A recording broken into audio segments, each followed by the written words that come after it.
Hello and welcome to The Game Changers, the podcast where you'll hear from extraordinary women in sport. I'm Sue Anstiss, a founding trustee of the Women's Sport Trust charity and the founder of Fearless Women, a company with a powerful ambition to drive positive change for women's sport. I am thrilled to say that once again, this series of The Game Changers is supported by Barclays and will focus on fearless women in football.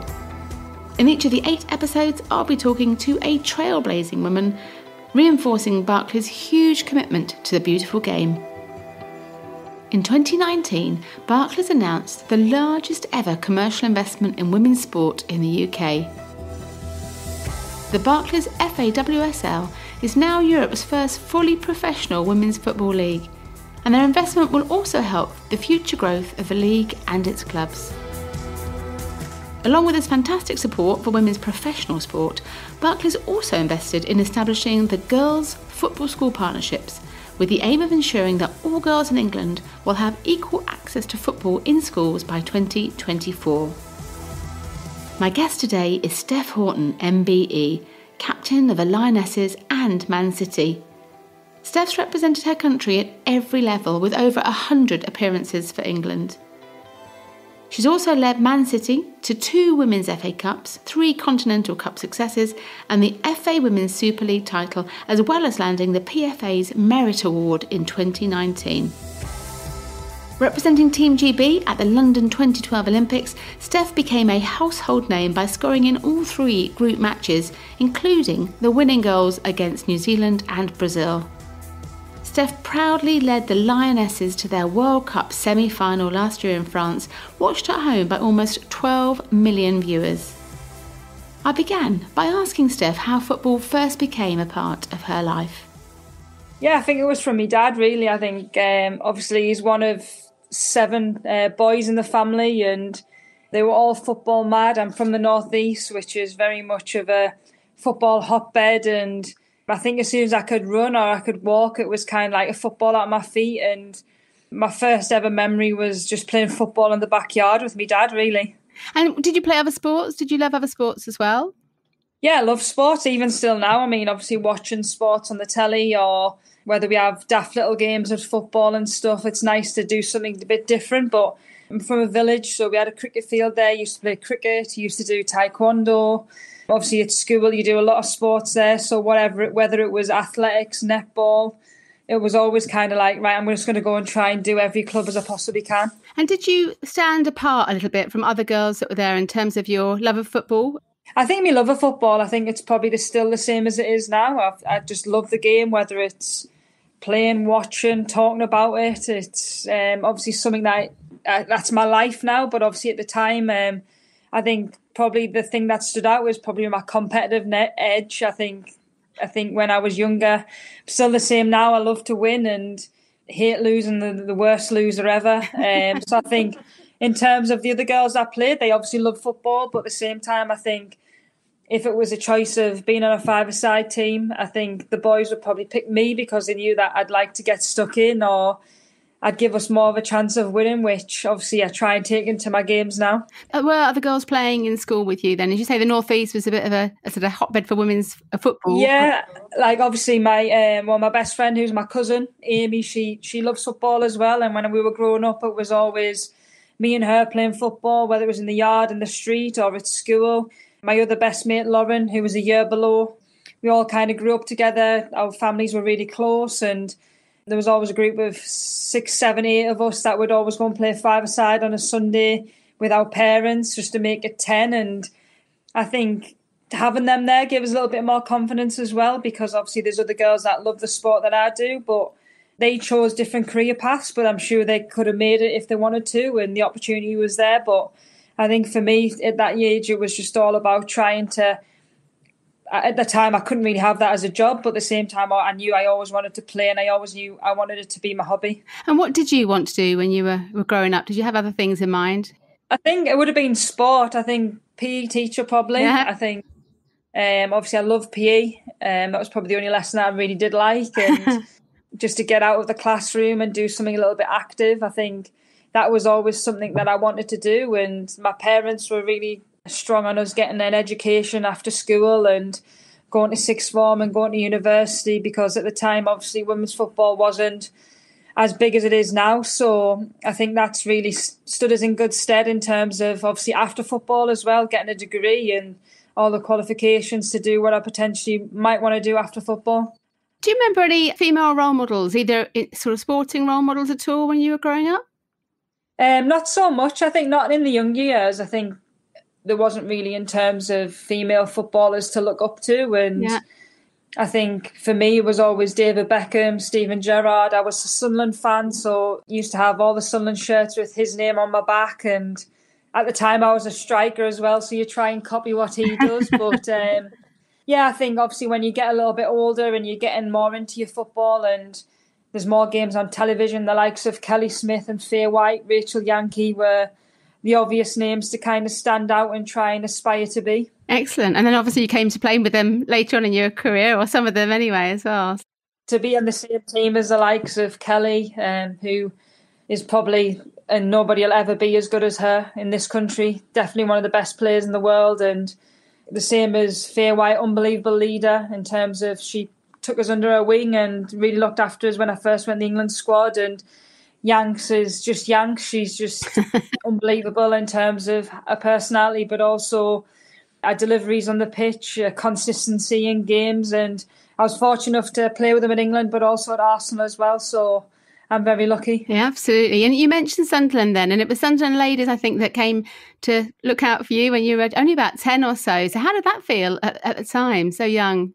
Yeah, I mean, it was, you never ever think it would ever happen, because at the time we were on an Easter holiday football course. So one of them ones where your mum and dad send you away for a couple of days to go and play football and get you out of the house, and you pay 10 quid a day or whatever it might be. So me and my best mates, Amy and Lauren, we always used to go, and a lot of the lads from the street used to go as well. And it was just 5-6 hours of playing football every day. And I think obviously the more you go to them, the more you get a little bit more confident. And luckily that day there was a scout there from Sunderland who asked us if I wanted to go and train with one of the women's teams. And the fact I was 10 and I was potentially going to play with players that were a lot older than me, I couldn't really say no. And obviously as a Sunderland fan, and I think my mum's got a little picture of it where I'm going to receive a certificate of the guy who obviously said, do you want to come and train with us, kind of thing. So it was obviously a really special moment and something that you never think of, but to play for your club that you support was a dream come true. And how did that feel? You mentioned like playing with adults, with grown women. Was that quite a bit of a shock? You're almost like, I guess, a youngster coming into that environment.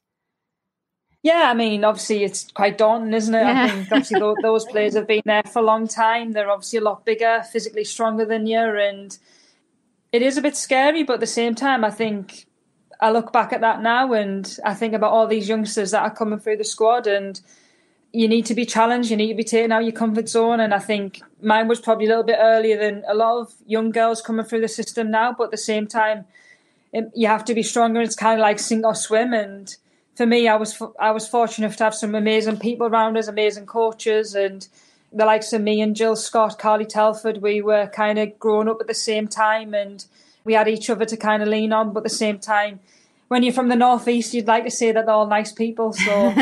And we did say you both had that kind of hotbed in the Northeast there. So why do you think that was specifically for women's football? Because it does, I mean, you've reeled off a few names there that went on to play for England. Why do you think that was, do you think, on the women's game? I think in terms of the coaching that we received was ridiculous. I think in terms of the quality, we only ever used to train once, twice a week. We hardly had any games, and the competitiveness, the love of football, and it wasn't just about them 2 train sessions. It was about what you did when you went back home. And I know for all the girls who are in the England squad now that are from the Northeast, I know it was just not a case of just have them 2 train sessions, just chill, watch telly. It was always about try to improve yourself, try and go and play with your mates in the street. And I like to think like the one thing that I'd like everybody to describe us as a Northeast bunch would be that we're hard working. Yeah. And I think that shows on and off the pitch, really. And you moved to Leeds and then down to Arsenal to play in the Super League. How tough was it then to move down to London, to move away from the home environment at that time? Yeah, I mean, obviously I was at Leeds and I was at uni at the time. I was kind of used to potentially living away a little bit, but I used to go back every weekend to play for Leeds. A few years before, I had an opportunity to go to Arsenal, and I just didn't feel it was right. I felt I needed to play. I needed to probably go out there, play a few more years of first team football, lose a few games, win a few games, grow up a little bit, and the chance came along to go to Arsenal, and it was something I couldn't really turn down. I wanted to win trophies. I knew I wasn't guaranteed to play every single game. The squad was full of England internationals, other internationals that had got over 100 caps and won loads of trophies at Arsenal. But for me, I felt it was right. And yeah, it was daunting. I mean, taking a North East girl out of the North East and going 4 or 5 hours away. Yeah. But look, I think that's what the type of club Arsenal were. They made sure I was okay. They looked after us. Vic Akers was unbelievable with us getting sorted with my flat, my accommodation. The girls were amazing as well, and I made some amazing friends down there. And you were made captain. So how long into your time there were you made captain? It was my 3rd year, so I would have been 25. It was just before I moved to City. So a new manager came in, and obviously there was a lot of changes, and Kelly Smith was originally the captain, but at the time she had a few injuries. And then I was asked to be vice captain, which was a surprise. Right. But at the same time, it was something that I couldn't really turn down. And I felt as though I had the qualities going forward to become captain eventually in the future, whatever club I was at. And obviously at the time, it was Arsenal. And how did that change your perception, I guess your feeling towards the game and the team as well, becoming captain? I think you feel as though you've got a little bit more responsibility on your shoulders. I think for me, I care so much, and when I play football, it's not just about myself, it's about my team, and I want to make them happy, and I want to make my performances count for the team. And if there's something happening, I'll always try and maybe I get involved a little bit too much, but it's because I care and I want us to win. And ultimately, I think when you love the game so much and you know that you're a role model and you've got young players underneath you, you've got to try and do everything you can to make this game even better than what it is now. And I'd probably take that role really seriously. Excellent. How much were you training and playing then? So you mentioned when you're at Leeds, it's a couple of nights a week, as it were. It's Sunderland rather. But by this time at Arsenal, how much were you training then?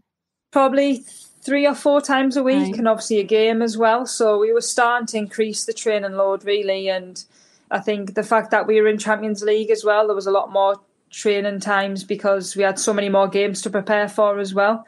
But obviously that was the dream, was to go there and to be able to train on the ball more and train with all the players of a world-class level. And you became full-time professional with the new Man City women, as it was then, in 2014. So how do you feel your life changed then to become fully professional? What difference did that make to you?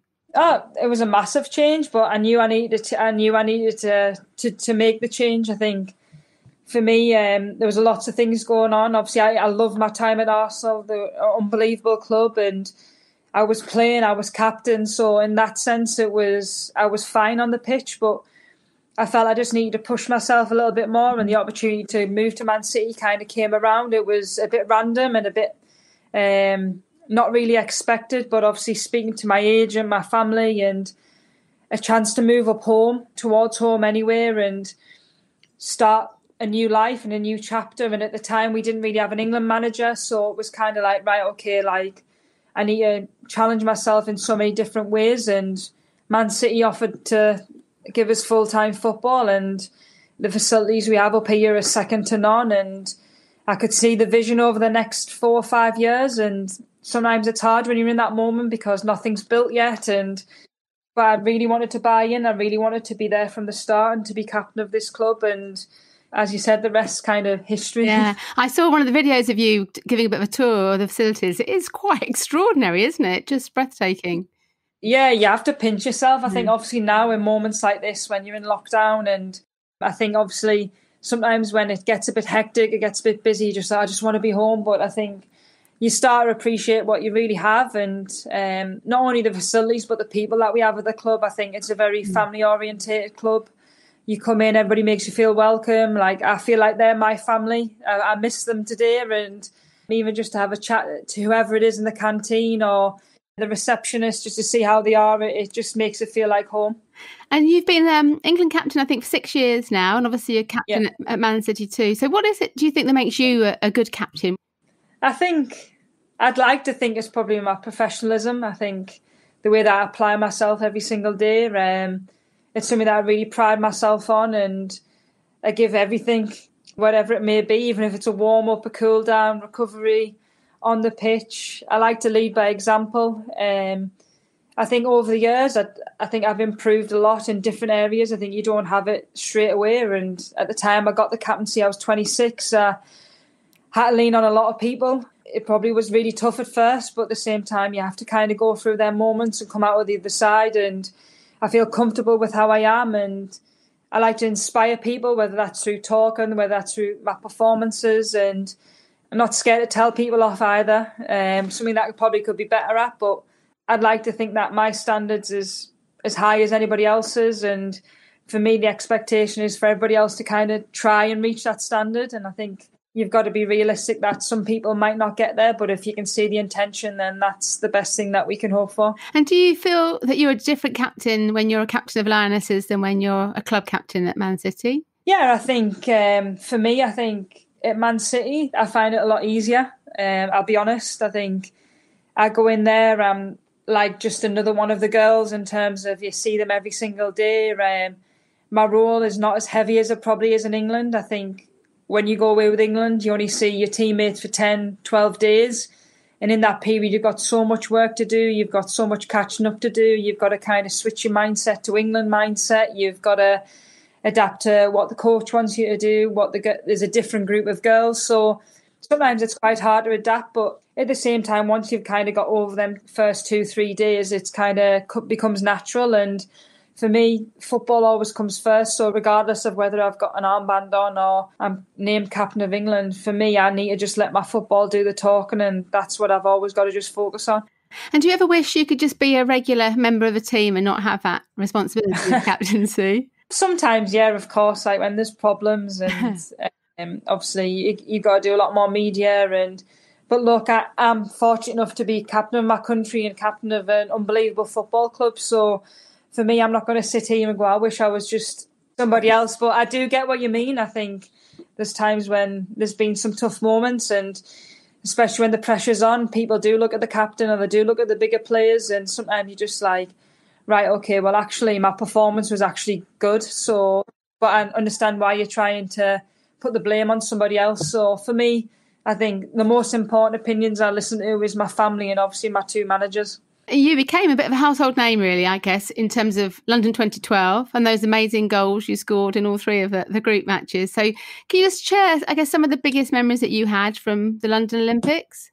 Oh, the Olympics was crazy. Unbelievable. I think people always say, like, what's a World Cup like? And World Cup is unreal, but Olympics was just a different feeling. I think the first ever Olympics that a Team GB women's football team's been involved in. Things like the kitting out process, being in the village with all the other athletes. You don't become important. It's weird. Like, whereas if we're a football team in a World Cup, there's a lot of focus on you as a team and as an individual. Whereas when you're as part of Team GB, everybody's just the same, no matter who you are. And it was a really nice feeling to see people going out to train and people preparing for the competitions. The memories from that is obviously the first ever game to open the Olympics as well at Millennium Stadium was special. Yeah. And then obviously the Brazil game at Wembley was where dreams come true, I think. Yeah, that goal. I don't know what was the matter with us that tournament. Everything I touched went in the back of the net. So. Did you feel things changed then? I mean, people do talk about, don't they, forever, that tipping point. But it does feel like from that moment, in terms of the public consciousness, women's football changed. Do you think that was a really key moment? Yeah, of course. I think if you think back to that Brazil game alone, I think to get that many people in Wembley Stadium, I don't think anybody expected that. That was just the pull of the Team GB. I don't think it was necessarily us. It was just kind of the whole country wanting to go and see some Olympic sports, and we were lucky enough that over 70,000 came to watch us. Yeah. And I always remember my mum, she got the train down to London and then obviously got the tube to Wembley on the way back, obviously after scoring the goal. She was just like, people were reenacting your goal, they were shouting at you, they were saying your name and stuff. And like, I think from them on, people were actually starting to talk about women's football, which I think from then we've kind of not really looked back. How amazing for her to experience that. I was going to ask you how your life changed after the tournament, but I guess her as your mum also, and then hearing your kind of fame really changed too. Yeah, it was mental. I think obviously all the papers, all my friends were keeping the paper. My grandma was keeping the papers on the back pages. Then I think there was a lot more media attention. There was a lot more people wanting to do appearances. Yeah. And that's when I first got my agent, because I didn't really have a clue what was going on. I'm just doing appearances at Arsenal. I'm just doing whatever they're asking us to do. But I think that's when a lot of the girls' lives maybe changed. Yeah. I think because we're out there, people knew our names, and a lot more girls wanted to start playing football. And how did that feel then, I guess, to be that new role model to that next generation of girls then?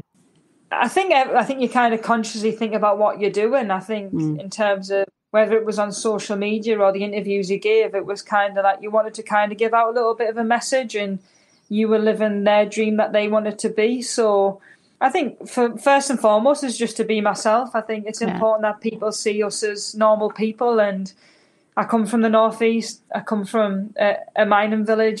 I've worked hard to get where I am, and anything is possible if you put your mind to it. So for me, it was just all about trying to show my personality and be the footballer that I was.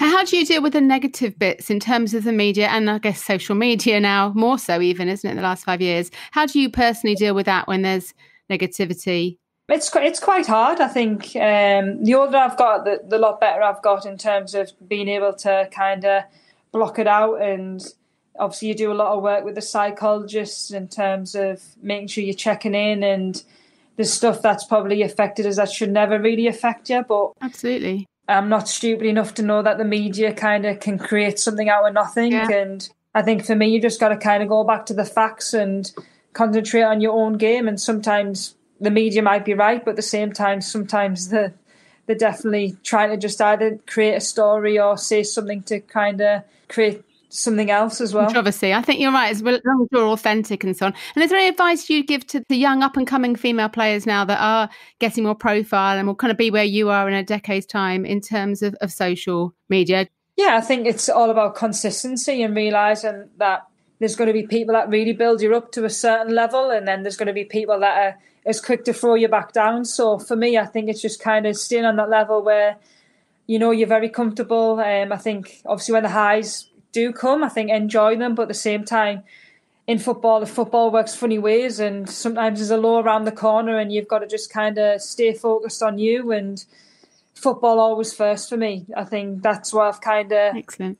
I always remember having that conversation with my agent. It's always football, you know, whether it's appearances, whatever it might be for your sponsors. I think if nothing's right on the pitch and you're not playing well, you have to kind of strip it all back and get back to the basics. Excellent. I see you've been a trailblazer on so many levels, but in 2014 you were the first woman to appear on the front cover of Shoot. Yeah. How did that feel at the time? That really was something. Yeah, it was cool. I think obviously that came through City as well, and I think moving to a club like that, I knew that there was going to be a lot more opportunities in that sense of stuff like that. And I think for me, it was a bit mad because every Christmas I'd always get a Shoot annual. Me and my brother would always fight over it, whoever it was. And if it'd been placed on your couch or whatever it was always, that's my Shoot annual. So to be on the cover was amazing, not just for myself, but also for women's football, to kind of get out and to get into football magazines like that. That's so good to hear. And you obviously had the most magnificent tournament last year in France last summer. And again, we talked about London 2012, but a further transformation of the public's perception. Were you aware as players when you were out in France just how much it was getting picked up at home, or were you in a bit more of a bubble? I think when you're in a tournament like that, you do get into a bubble. I think it's kind of like you're moving hotel all the time. You just focus on the next game. I think when the families start to come out, you kind of realise that it is starting to build up a little bit at home, and people are tweeting in, Instagramming, obviously the flags outside the house, them watching the games, and we're getting fed back how many people are like watching us back home, and we're breaking all these record viewing figures. And until you kind of hear them stats, you kind of don't really realise because you're so focused. I mean, other people might be different, but from my point of view, it was kind of like, okay, we've got 7 weeks, you're counting down the days. Me and my roommate Ellen are like, right, okay, 3 more days to the next game, then it's a week to the quarterfinal, then 10 days to the semi-final. So you're kind of counting down, but at the same time, you're just so focused on being mentally right and obviously physically right for the games coming up. Absolutely. And clearly, you've said in the past, not an amazing whole tranche of games really that got you to that semi-final, but you said you won't be personally defined, as it were, by that missed penalty in the Yeah. how do you deal with that? Do you have psychologists that help you to put that to the back of your mind or not deal with that? I think obviously people do ask us about it a lot, and I don't really think about it every single day, or obviously as time's gone on, you kind of put it to the back of your mind, and until maybe you see a highlight of the World Cup and you're thinking, oh no, never mind, like whatever it might be. But for me, like I've said before, I know for a fact that I had a good tournament in France, played every single game. I had an opportunity to take a penalty I missed, and that emotional part of you goes, well, if you just scored that, then we would have potentially been in the final. But look, it's football. I remember in 2015, I saved one off the line to keep us in the game. So it kind of works around like that. But for me, I've got the right people around us, and I'm just focused on playing as well as I can. Absolutely. And we've said many times, obviously 11.7 million people watching the Lionesses in that semi-final, but those numbers perhaps haven't translated into the WSL in terms of fan numbers and engagement. What do you think would you like to be seen to be done to increase that further, so to build up those numbers when we're back playing? Oh, yeah, exactly, when we're back playing. No, I think for me, we need to try and find a regular slot in where all these games are played. And I get that sometimes for television purposes, the games are changed. And I think when these games get changed quite late on, it's quite hard for then fans to then adjust when they're going to go and watch the games. Obviously, it's hard as well with the men in terms of the clashes of their games as well. But at the same time, we can promote them so much more better, and we can get them out there. We can really push them hard as much as we possibly can, because I think it's more about people knowing when the game is rather than people wanting to actually come. And the tickets are cheap enough. People have got an opportunity to come to, say, for example, a lot of Man City fans have got an opportunity to come and watch the women play. We play exactly the same as the men. We play an unbelievable stadium. The facilities are ridiculous. We have pre-match entertainment, so it's more of trying to get people to the game, and once they're there, they'll enjoy it anyway. Absolutely, that's so good to hear. And you're clearly at the top of your game, but are there elements that you're still working on that you'd like to improve as a player? Yeah, everything really. I think for me, getting a little bit older now, but I still feel as fit as I've ever been, and this is for me is an opportunity through lockdown is to strive to be even better and to get stronger, to get out on the pitch, do all my running, and I'm going to start adding a little bit of Pilates and more yoga and just to experiment a little bit. I'm constantly on the phone to the Man City sports scientist, the England sports scientist. I'm trying to find different ways to, probably sick of us messaging, but at the same time, I'm like, I want to use as much opportunity as I can to be even better. And I don't think anybody can sit in a seat like this and say, no, I don't need to work on anything, because we all have something to work on. Absolutely. And you do a fantastic amount for charities. And one of them I'm really interested in is you're an ambassador for Period Poverty campaign. Can you just tell us a little bit about that? Well, of course. So basically, obviously, people that are a bit less privileged than what we are in terms of having the access to the tampons or the pads, I think it was important for us to try and encourage girls to continue playing sport, and that period shouldn't be really able to affect you playing the sport that you want to do or being in school and doing PE. I think it's important that we strive to encourage young girls to play, and even though we do have periods, it's important that we can still do whatever we want to do, and that should never ever be able to stop us. Excellent. It's really good to hear. And moving on to other roles that you're taking off the pitch, off the grass, you were the first female pundit on Sky. How was that for you as an experience at the time, the first time? Oh, it was an unreal experience. I think for me to get that opportunity I was a surprise, but at the same time, I'm always watching all the football on the telly. I always watch Monday Night Football, Super Sunday when we're not playing, and for me, I love talking about football, so it gave us an opportunity to do so. And Every time I go on, I know I get a little bit more confident. I feel more comfortable with the presenter or pundits that are next to us, and they make you feel really welcome. So it's definitely something that I'd love to do in the future. That answered my next question really for me. That was going to be, that is something you'd like to do more of. And would you like to do more of it kind of on a full-time, full-on basis after playing? Do you think about what you'll do after the game? Yeah, I mean, I'd love to be still involved at Man City. I think that's ultimately the aim is to, or England. I don't know whether that'll be in a coaching role, but I think in terms of how the programme looks, working with players, I don't really know what you would call that role, but I think for me it's just kind of getting my head around that I want to be involved and keep developing the game. I think at the first team elite level, and obviously the punditry stuff is something that I'm going to look into and try and keep my foot in the door with Sky and try and do stuff when the football returns in the next few months. Excellent. And have you done your coaching badges? Are you coaching at all now? Yeah, I've done. I'm doing my level, my B licence at the moment. So there's a few of us at the club doing it. So I'm still going to do it just in case anything kind of crops up. But for me, I don't really feel as though my desire is to be on the grass every single day coaching. I think I'd get too jealous and just want to play anyway. Excellent. And we've heard a lot recently, haven't we, about more female players, even in the last few weeks, around the prevalence of ACL injuries. And clearly you've had your own experience of, injuries, knee injuries, etc. Do you feel that more should be being done for women, for a difference in the women's bodies and performance in terms of the likelihood of injuries?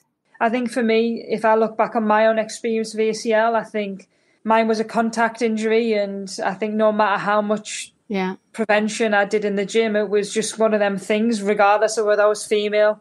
It just happened, and I think in the women's game, we always try to strive for perfection and we try to improve, and we're getting there with the types of facilities that we have got now. We've obviously got St George's Park. We've got we're supported by the PFA, and if people do get injured, they can go and use the performance centre at St George's. And I'm at Man City, where we've got unbelievable physios and an unbelievable medical department. And I think for me, it's if you look at the clubs that are lower down, I think it's how much support they get. And I think as a sport, I think we need to strive to give everybody as many opportunities as you possibly can throughout the leagues rather than just the top league itself.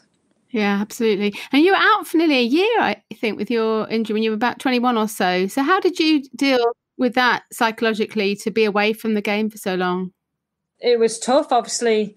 I needed 2 operations for my knee because it was that mashed up. I'd obviously done my ACL, which was totally ruptured. I'd pretty much nearly ruptured my medial ligament, so I'd end up getting an operation on my medial ligament, so that was 6 weeks to rehab that. But ultimately, in the longer term, it would mean that my knee was in a better condition.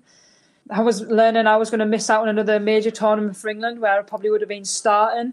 That was 2 tournaments in a row, so mentally it was tough. But I think I can always remember having a conversation with my dad, and he was just like, "Look, Steph, this is your training now. It's a different type of training. You've got to do your rehab exercise. You've got to do everything.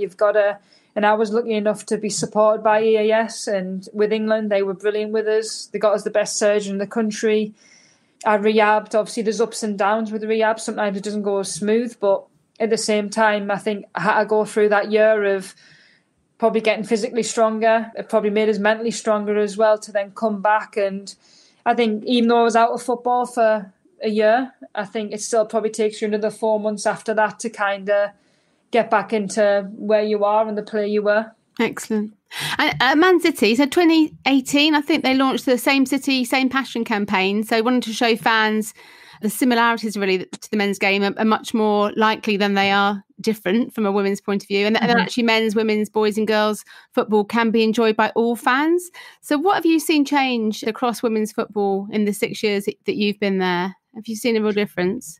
Yeah, a massive difference. I think you see a lot more men coming to watch our games, whereas probably previously you probably get mums bringing their young girls to come and watch us. And even when we're going to the stadium and you see all the fans walking in, you see little boys with your name on the top, on their top, which is cool. And I think for me to have that, I think that just typifies the club really. I think the way that they support the men's team, the women's team, the EDS, the academy boys and girls, I think it's all about, if you play for Man City, you represent our club and we'll give you every opportunity to be the best player you can, and that's shown without all the age groups throughout the whole club. That's fantastic, isn't it? And what do you think other clubs can learn from their attitude of Man City? Because it does feel from an outsider like they really have set themselves apart in terms of their support of the women's team. I think they've shown that if you give the backhand to whether you're male or female, you can be successful, and we've shown that over a number of years. I think we're consistently winning trophies on both sides of the game, and I think it is possible to share the same facility, and we have an unbelievable facility, the CFA, which allows us to be world-class footballers, allows us to have an opportunity to be the best, and ultimately then it's down to the players. So I think for us it's just that family feel, that togetherness feel, that no matter, once you put that Man City top on, they want you to be as successful as ever. Yeah, amazing, isn't it? And so just in closing, if you were able to look back on that 10-year-old self that went off to Sunderland, scouted there, is there any advice that you'd give yourself then or young girls coming through now? First of all, just work as hard as you possibly can in everything that you do, and don't worry about what others think. As you grow a little bit older, and obviously there's a lot more people speaking about the game, I think the more you worry about what other people think, it can kind of detract you from your own game. So for me, it's just all about focusing on you and what you can do to help your team win. Thanks so much to Steph for taking the time to talk to me. I'm sure she'll keep inspiring many young girls and boys to work hard to achieve their dreams. Thanks also to Barclays for their kind support of the Game Changers, which enables us to share the stories of these amazing women with audiences all over the world. And thanks also to Sam Walker from What Goes On Media, who is the fabulous executive producer for the Game Changers podcast. You can find out more about all my guests from this and the previous series at fearlesswomen.co.uk. If you're enjoying the podcast, please do leave us a review. It really does make a big difference. Or you can get in touch on social media on Twitter, Facebook or Instagram at Sue Anstiss or at The Game Changers. Next week, I have the absolute privilege of talking to Moya Dodd, one of the most influential women in global sport. Former vice-captain of the Australian women's football team, Moya served on the board of Football Federation Australia and Asian Football's governing body before she became one of the first women to join the FIFA Council, where she took a lead role on gender reforms. This whole idea that there is no demand to watch women's play sport is the biggest fallacy that has been sold to us. That is not something that occurred naturally. That is something that occurred because of the active suppression and eradication of women from the sporting landscape. The Game Changers. Fearless women in sport.